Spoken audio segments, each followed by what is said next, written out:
ہمارا آج کا جمعہ جیسے آپ لوگ جانتے ہیں کہ 3 جمعہ سے مسجد کے حوالے سے موضوع چل رہا ہے. آج انشاءاللہ اس موضوع کو ختم کرنے کا ارادہ ہے اور انشاءاللہ ختم کریں گے اللہ کے فضل سے. اور اگلے جمعہ آپ کو اسلام اور مشرکین کا پہلا معرکہ جس کو غزوہ بدر کہا جاتا ہے، تو انشاءاللہ میری کوشش ہے کہ غزوہ بدر کے متعلق آپ کو بتائیں. غزوہ بدر کیا ہوتا ہے، کب ہوا، کیسے ہوا، اور اس میں کیا کیا نشانیاں تھیں اللہ کی طرف سے اور کیا کیا مدد آئی اللہ کی طرف سے، اور اللہ کے نبی صلوات و سلام صلی اللہ علیہ وسلم کا کیا اس میں کپتان کا انہوں نے کیسے کپتانی کی اپنی افواج کی. تو انشاءاللہ تعالی اللہ تعالیٰ سے دعا ہے کہ اللہ تعالیٰ ہمیں اس کام میں اپنا کرم اور اپنا فضل ہم پہ نازل فرمائیں تاکہ ہم اس کام کو انجام دے سکیں. جیسا کہ کئی مرتبہ میں پہلے آپ لوگوں کو بتا چکا ہوں کہ میں وہ پیشہ ور مولوی نہیں ہوں، نہ میں نے کسی مدرسے میں پڑھا ہوں. بس جو عرصہ میں نے سعودی عرب میں رہا ہوں وہاں میں نے یہ تعلیم حاصل کی تھی، تو اس کا آج یہ اثر ہے، ثمر ہے کہ میں آپ لوگوں کے سامنے اس مقدس مقام پہ ٹھہرا ہوا ہوں. ہم لوگ گناہ گار ہیں، گناہوں سے لت پت ہیں، اس کے باوجود بھی اس رب کریم کا احسان اور اس کا شکر ہے کہ ہماری کمی اور کوتاہیوں سے وہ چشم پوشی فرماتے ہیں اور ہمیں معاف فرما دیتے ہیں. درود و سلام اس ہستی پہ جس کو اللہ تعالیٰ نے پوری کائنات کے لیے رحمت بنا کے بھیجا، بلکہ ان کو لقب عطا فرمایا وما ارسلناک الا رحمۃ للعالمین. وہ عظیم نبی ہیں جن کو اللہ تعالیٰ نے ختم نبوت کا تاج پہنایا اور اپنے پیارے اور سب سے اعلیٰ نبیوں میں ان کو سردار کا خطاب عطا فرمایا. جیسے ایک شاعر نے سریکی میں کہا ہے کہ میں کیوں نہ آنکھاں وہ کون آیا جیندے آمن تے بہاراں مسکرا پئیاں. اس ذات پہ لاکھوں کروڑوں درود و سلام ہوں جن کو اللہ تعالیٰ نے ہمارے لیے رہبر بنا کر بھیجا ہے.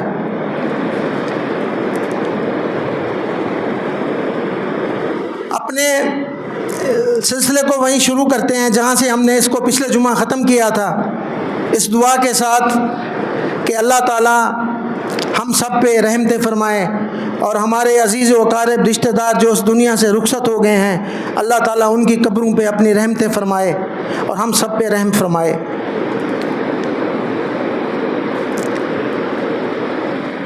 اللہ تعالیٰ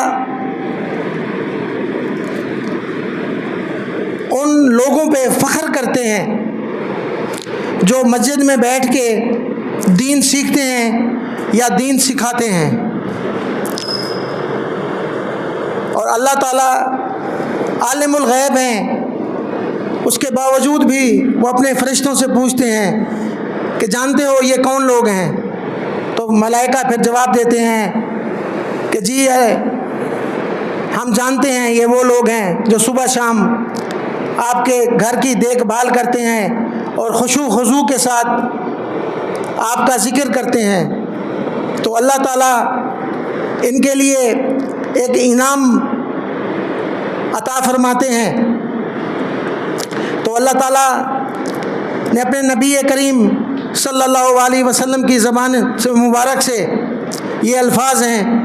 اس کو سیدنا ابو ہریرہ نے روایت کیا ہے، یہ مسلم شریف کی حدیث ہے. وہ فرماتے ہیں کہ نبی کریم صلی اللہ علیہ وسلم نے فرمایا جب کچھ لوگ اللہ کے گھر میں مسجد میں جمع ہو کر قرآن مجید کی تلاوت کرتے ہیں اور آپس میں ایک دوسرے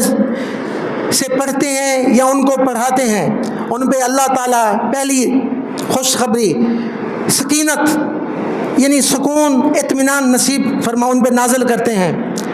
اور اللہ کی رحمت انہیں ڈھانپ لیتی ہے، اور فرشتے ان کے لیے اپنے پروں کو بچھا دیتے ہیں۔ اس کے بعد ان کا نامہ اعمال میں بہت ساری نیکیاں لکھ دی جاتی ہیں۔ حصول علم کے لیے کسی مسجد کا سفر کرنے کے لیے اللہ کے نبی صلی اللہ علیہ وسلم نے یہ بھی ایک اعزاز بخشا ہے کہ جو مسجد میں سفر کر کے آتا ہے، مثال کے طور پہ اگر آپ جمعہ کے لیے آتے ہیں تو جتنے آپ قدم اٹھاتے ہیں مسجد کے لیے، اللہ تعالیٰ آپ کے نامہ اعمال میں اس قدم کے بدلے نیکیاں لکھ دیتے ہیں۔ اللہ تعالیٰ فرماتے ہیں کہ جنت کا حصول ہم نے آسان فرما دیا ہے۔ اس کی تفصیل میں نبی کریم صلی اللہ علیہ وسلم فرماتے ہیں کہ سیدنا ابو ہریرہ اس کے راوی ہیں، اسے بھی مسلم نے روایت کیا ہے۔ نبی کریم صلی اللہ علیہ وسلم نے فرمایا جو شخص علم سیکھنے کے لیے سفر کرے اللہ تعالیٰ اس کے لیے جنت کو آسان فرما دیتے ہیں۔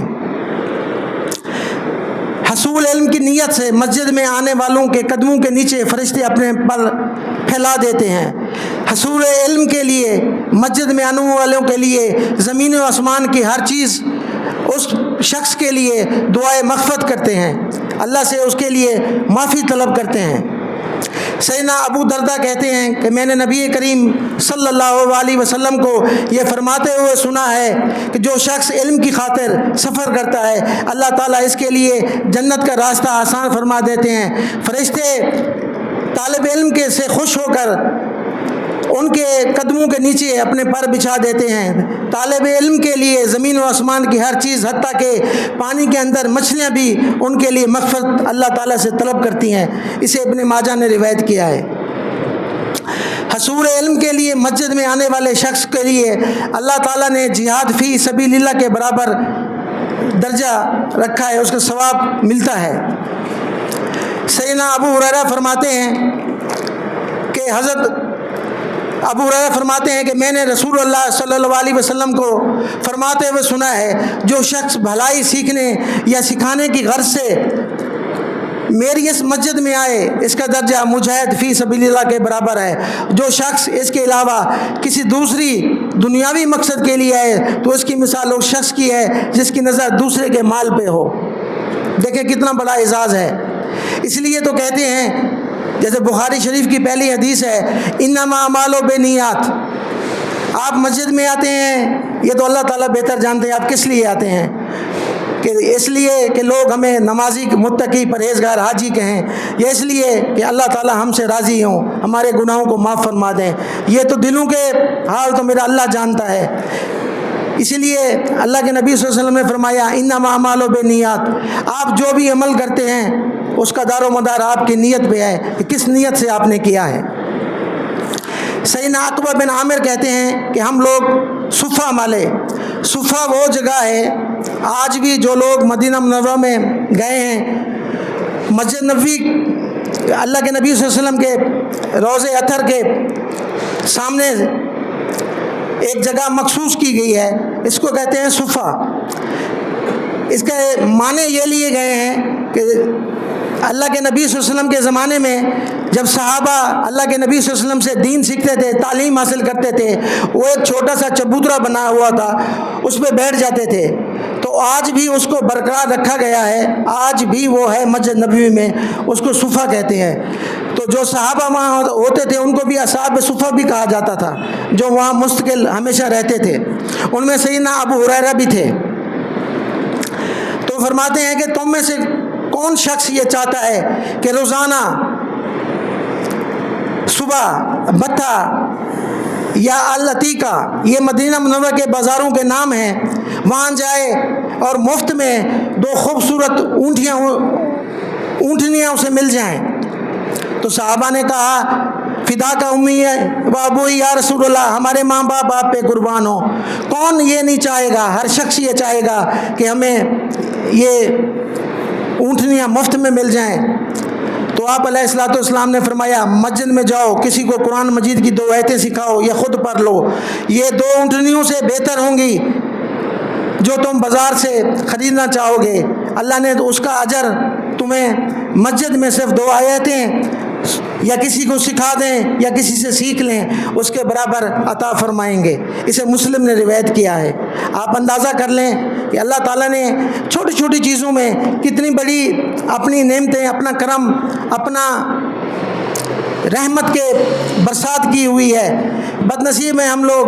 کہ ہم ان چیزوں پہ عمل نہیں کرتے یا اس کے متعلق نہیں سوچتے۔ آگے چلتے ہیں کہ مسجد میں جو طلباء تعلیم حاصل کرتے ہیں ان پہ خرچ کرنا بھی اللہ کے نبی صلی اللہ علیہ وسلم کی سنت ہے، اور یہ کہا گیا ہے کہ ان پہ خرچ کریں۔ تو اللہ کے قرآن سے پوچھتے ہیں کہ اللہ میاں آپ کیا فرماتے ہیں؟ سورہ بقرہ آیات نمبر 261، جو لوگ اپنے مال اللہ کی راہ میں خرچ کرتے ہیں ان کی مثال ایسے ہے جیسے ایک دانہ بویا جائے اور اس سے 100 بالیاں نکلیں، ہر بالی میں سے 100 دانے ہوں، اس طرح اللہ جسے چاہتا ہے بڑھا کر اجر دیتا ہے، وہ بڑی وسعت والا اور علم والا ہے۔ یعنی ایک دانے سے عام لفظوں میں 7 سٹے نکلتے ہیں، ایک سٹے میں 100 دانے ہوں تو ایک دانے سے 7 سٹے، پھر اس دانوں میں سٹوں میں پھر دانے، آپ اس کو جمع کریں دیکھیں کیا اللہ تعالیٰ نے ایک اجر عطا فرمایا ہے۔ اور ہم لوگ کوشش کرتے ہیں کہ مسجد کا چندہ یا مسجد میں خرچ کرنے سے بہت کتراتے ہیں۔ دیکھیں اللہ تعالیٰ نے کتنا ایک انعام رکھا ہے، تو ہمیں بھی چاہیے کہ ہم نیک کاموں میں صدقہ دیا کریں۔ صدقہ یہ ایک ایسی چیز ہے، یہ گناہوں کو اس طرح اللہ تعالیٰ کی طرف سے اللہ تعالیٰ صدقے دینے والے کو گناہوں سے پاک کر دیتے ہیں جیسے اس نے اپنی ماں سے ابھی جنم لیا ہو۔ اتنا بڑا یہ اعزاز ہے۔ اور صدقہ وہ چیز ہے، آپ کے جو رشتہ دار عزیز و اقارب اس دنیا سے چلے گئے ہیں ان کو بھی اس کا اجر ملتا ہے۔ اس کی دلیل نبی کریم صلی اللہ علیہ وسلم کا وہ ارشاد مبارک ہے۔ آپ فرماتے ہیں کہ جب میت کو اس کے جو بھی اعمال ہوتے ہیں اس کے بدلے میں جو بھی اسے ملنا ہوتا ہے وہ مل جاتا ہے، چاہے وہ اچھا ہو یا برا ہو۔ جب اس کے رشتہ دار اس کو عزیز و اقارب اس کے مال میں سے یا اپنے اس کی اولاد ہے اگر وہ کوئی صدقہ و خیرات کرتے ہیں تو اس میت کو اللہ تعالیٰ کی طرف سے اس کا مرتبہ بلند ہوتا ہے۔ تو وہ فرشتوں سے پوچھتے ہیں، یہ حدیث مبارک ہے اور حدیث صحیح حدیث ہے، تو وہ ملائکہ سے پوچھتے ہیں کہ ہمارا جو انجام تھا وہ تو ہمیں مل چکا ہے، یہ اچانک اللہ تعالیٰ کی طرف سے ہمیں جو انعام ملا ہے، ہمارا مرتبہ بلند ہوا ہے، اس کی کیا وجہ ہے؟ تو پھر اس کو فرشتے بتاتے ہیں کہ آپ کے فلاں دوست، رشتہ دار یا بھائی یا بیٹے نے یا بیوی نے یا کسی نے بھی آپ کے لیے یہ صدقہ کیا ہے، اس کا بدلہ اللہ نے آپ کو دیا ہے۔ تو مرنے کے بعد بھی کچھ چیزیں ایسی ہوتی ہیں جو میت کو ملتی ہیں، جیسے اللہ کے نبی صلی اللہ علیہ وسلم نے کہا 3 چیزیں ایسی ہوتی ہیں جو انسان کے اس دنیا سے چلے جانے کے بعد اس کو ملتے ہیں۔ ایک علم النافع، وہ ایسا علم جو دنیا میں وہ چھوڑ گیا ہو جس سے لوگ مستفید ہوتے ہوں۔ اس کے بعد ولد صالح، نیک اولاد۔ نیک اولاد جو ہوگی وہ بھی اپنے والدین جو اس دنیا سے چلے گئے ان کے لیے رحمت بنتے ہیں، مرنے کے بعد بھی وہ صدقہ جاریہ رہتا ہے۔ اولاد کو نماز پڑھتی ہے، اپنے والدین کے لیے دعا کرتی ہے، تو اس کا بھی صلہ ان کو مرنے کے بعد بھی قبر میں، اس کو صدقہ جاریہ کہتے ہیں کہ کیونکہ انسان جب اس دنیا سے چلا جاتا ہے تو اس کا سلسلہ کتاب بند ہو جاتی ہے، لیکن کچھ چیزیں ایسی ہوتی ہیں جن کا مرنے کے بعد بھی اجر ملتا ہے، جس میں ایسا علم جس سے لوگ فائدہ اٹھائیں، اولاد جو نیک ہو، اور وہ صدقہ، وہ خیرات جو اپنے مال میں سے اس نے اپنے اس دنیا سے جانے سے پہلے خرچ کیا ہو یا اس کے مال میں سے کوئی خرچ کرتا ہے تو وہ بھی اس کا صدقہ جاریہ اس کو ملتا رہتا ہے۔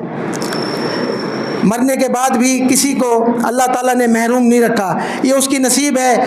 کہ وہ اپنے پیچھے کیا چھوڑ کے گیا ہے۔ اگر اچھی نیک اولاد اللہ کی طرف سے اس کو ملی ہے، اللہ سب کو ایسی اولادیں دیں جو اپنے والدین کے لیے دعائیں کریں اور اپنے والدین کے لیے مغفرت کا ذریعہ بنیں۔ سیدنا ابو مسعود انصاری کہتے ہیں کہ ایک آدمی نکیل سمیت اپنی اونٹنی لایا اور عرض کی یا رسول اللہ میں یہ اونٹنی اللہ کی راہ میں دینا چاہتا ہوں۔ تو نبی کریم صلی اللہ علیہ وسلم نے فرمایا قیامت کے روز تمہیں اس کے بدلے میں 700 اونٹنیاں ملیں گی اور ساری کی ساری نکیل والی ہوں گی۔ اسے مسلم نے روایت کیا ہے۔ آپ اندازہ کریں ایک کا بدلہ 700 ہے، یعنی اللہ کی فیاضیاں،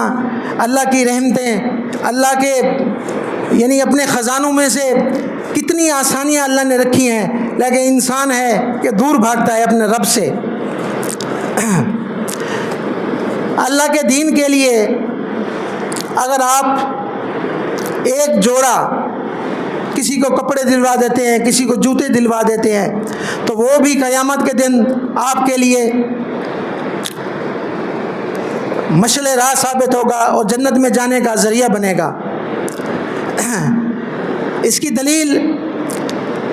سیدنا ابو ہریرہ فرماتے ہیں کہ نبی اکرم صلی اللہ علیہ وسلم نے فرمایا جس نے اللہ کی راہ میں جوڑا خرچ کیا اسے قیامت کے روز جنت کے دروازے کا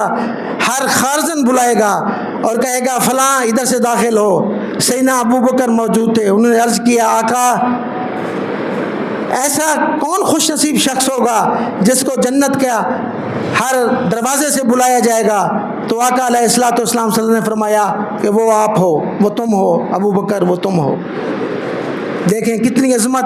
کتنی شان اللہ نے اپنے نبی کے صحابہ کو عطا فرمائی ہے کہ انہوں نے ایک سوال کیا تو اللہ کے نبی نے وہ خوشخبری سنا دی کہ ابو بکر وہ تم ہو جس کو جنت کے 7 دروازوں سے بلایا جائے گا، وہ خوش نصیب تم ہو۔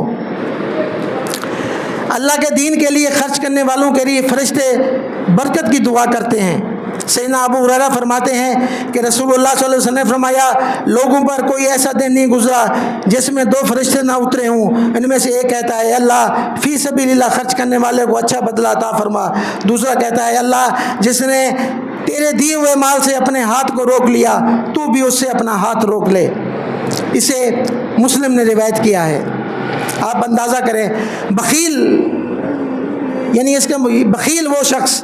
جو اللہ کے دیے ہوئے مال میں سے خرچ نہیں کرتا، جمع کر کر کے رکھتا ہے، جمع کر کر کے رکھتا ہے، گنتا رہتا ہے۔ اور ایک قرآن کی آیات ہے، مجھے آیات کون سی ہے مجھے یاد نہیں آ رہی، تو اس میں ہے کہ وہ جو مال ہے اس کے لیے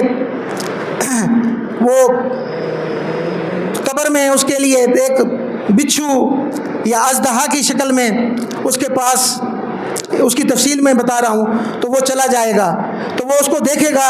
اس سے خوف کرے گا، ڈرے گا، پیچھے ہٹے گا، تو وہ کہے گا انا کنز المال، انا کنز المال، میں تیرا مال ہوں، تیرا خزانہ ہوں، تو مجھ سے کیوں ڈرتا ہے؟ دنیا میں تو مجھے بڑا سانپ کے رکھتا تھا، تجوریوں میں رکھتا تھا کہ کوئی تجھے اٹھا کے نہ لے جائے، کوئی چوری نہ ہو جائے، آج مجھ سے تو خوف کرتا ہے، مجھ سے تو ڈرتا ہے، میں تیرا مال ہوں، مجھ سے پیار کر۔ تو وہ شخص پھر روئے گا، پچھتائے گا، چلائے گا، اس کی فریاد کوئی نہیں سنے گا۔ اور فرشتے بھی ایسے اللہ مقرر کر دیتے ہیں، اللہ ان کے فرشتوں کے دلوں میں ایسی چیز ڈال دیتے ہیں کہ اس شخص پہ اللہ تعالیٰ کے فرشتوں کو رحم بھی نہیں آتا اور وہ چلاتے رہتے ہیں اور اللہ کا عذاب ان پہ ہوتا ہے۔ پھر وہ مال جو ہوتا ہے، وہ سونا، وہ چاندی، وہ جائیداد، وہ مال، وہ پیچھے کچھ بدنما چیزوں کی شکل اختیار کر لیتے ہیں، تو اس کو تکلیف دیتے ہیں اور اس کو ڈستے رہتے ہیں، وہ چیختا رہتا ہے، اور پھر وہ کہتے ہیں انا کنز المال، میں تو تیرا مال ہوں، تو نے جو دنیا میں کمایا تھا، جو لے کے آیا تو وہی ہے، اگر تو مجھے خرچ کرتا تو آج میں تیرے لیے اللہ تعالیٰ سے مغفرت کی دعا کرتا۔ اور ایک اور حدیث میں ہے اللہ کے نبی صلی اللہ علیہ وسلم فرماتے ہیں جب میت کو آپ لوگ دفن کر کے واپس چلے جاتے ہیں تو فوراً فرشتے آ جاتے ہیں اس کے پاس، اسے سوال و جواب کرتے ہیں، اس سے پوچھتے ہیں تیرا رب کون ہے، تیرا نبی کون ہے، اور بھی سوال کرتے ہیں۔ اس کے بعد اللہ کے نبی صلی اللہ علیہ وسلم فرماتے ہیں کہ اس کو تکلیف ہوتی ہے، قبر اس کو دبوچنا شروع کر دیتی ہے، تو اللہ کے نبی